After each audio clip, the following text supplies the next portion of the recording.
Yolanda is Canadian today. Oh no! She got her citizenship. Look at her drinking her Tim Hortons. Like a Isn't real that Canadian. amazing? Yes, it's Let's amazing. sing the national anthem No. together. Oh, Canada. No, I'm gonna be embarrassed. Like, no. Our home and native Land?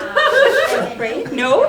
True patriot. I don't know. They're gonna revoke my citizenship. I don't know the national anthem.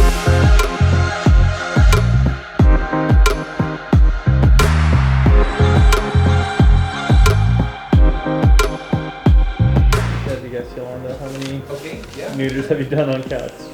Oh my god, thousands probably at this point. I still, you know, treat them as if it was the first one. They can always, something can always go wrong, so We'll change it. never get too confident.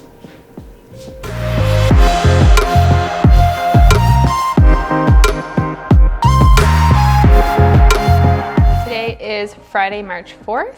We just finished our surgery morning, so we did a cystotomy, which is a bladder surgery to remove stones from a dog's bladder. It was my first cystotomy ever with the lovely Dr. Lopez. Tildy was diagnosed with stones last year, had surgery to remove stones at that time, but then the stones came back because of changes in her diet, and she's probably predisposed to formation of stones, so she's had them for about 6 months. And so we're gonna go in and remove the stones that are in there today, and then hopefully we'll be able to put her on a strict diet long term so that she minimizes the chance of getting the stones in the future.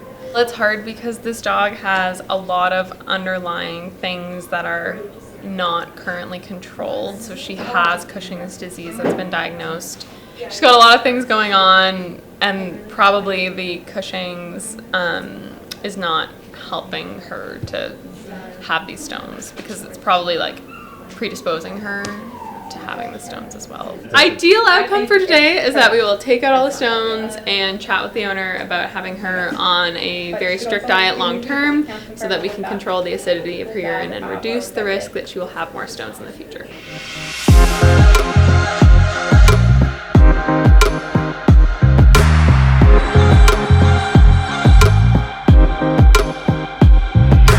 Go for it.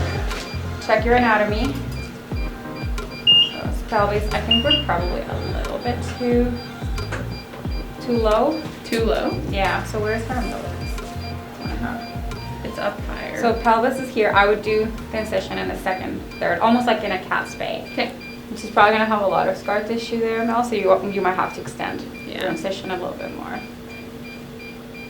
So this is the bladder. I mean, obviously we're doing bladder surgery, but Mel just exteriorized the bladder, and we're just gonna put some gauze or sponges here, so in case there's any urinary leakage, and we protect the abdomen so it doesn't go in the abdomen. I usually go like this, Mel. I don't know if that's how you do it, but I kind of go this way all around it. Yeah.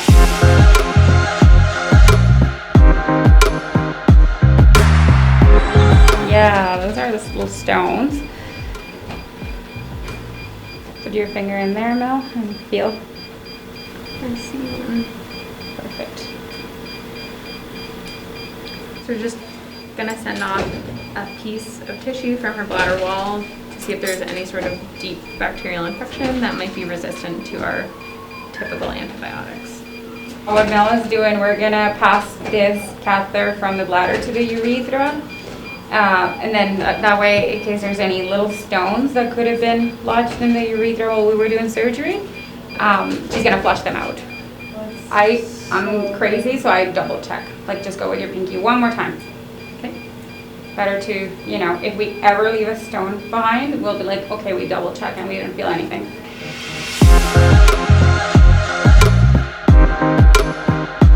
I feel like if we don't control the underlying issues, this is gonna happen again. So she's already had one, so why is this happening again? So this dog doesn't have a high calcium on blood. It's not, you know what I mean? Yeah. Like, obviously diet is not in check. We have to make sure that she gets the proper rechecks, you know, in the time frame that she's supposed to have them. If she has Cushing's, needs to be treated. Otherwise, this is gonna keep happening. Their pH is very acidic. So we're just gonna check our bladder for any leaks, because the bladder's job is to hold our pee, and we want to make sure that when we put it back that our seal is nice and tight. Yep, I don't see any leaking. No leaks. Perfect. Okay, Yes. we're done. We're done. Put it back and close her up. Yes. Good job, Mel. Thanks. All done. They're so nice. These are like my favorite ones. Well, she has Cushing's, and it puts them at risk of a whole bunch of stuff, including blood clots and high blood pressure. And it's a lot harder to be like, hey, we should really like put your dog on these meds so all these things don't happen. And then you just put them on meds forever, and they don't really understand like what the outcome of that is. Right? You can't like give them something. Because it's a preventative treatment. We're trying to prevent all these additional and increasing symptoms down the road. Yeah. This one is very nice and satisfying. Okay. Yeah, like I think with this owner I'll probably be like, look, if you don't do X, Y, and Z, we'll see you here probably in another 6 to 12 months so you can like do bladder surgery on your dog again. And I feel like that may like resonate a little bit more, is like the money side of things. And she's just recovering now, so hopefully she continues to do well. We also had a little puppy spay that went well and a cat neuter, so we're just gonna go into an afternoon of appointments.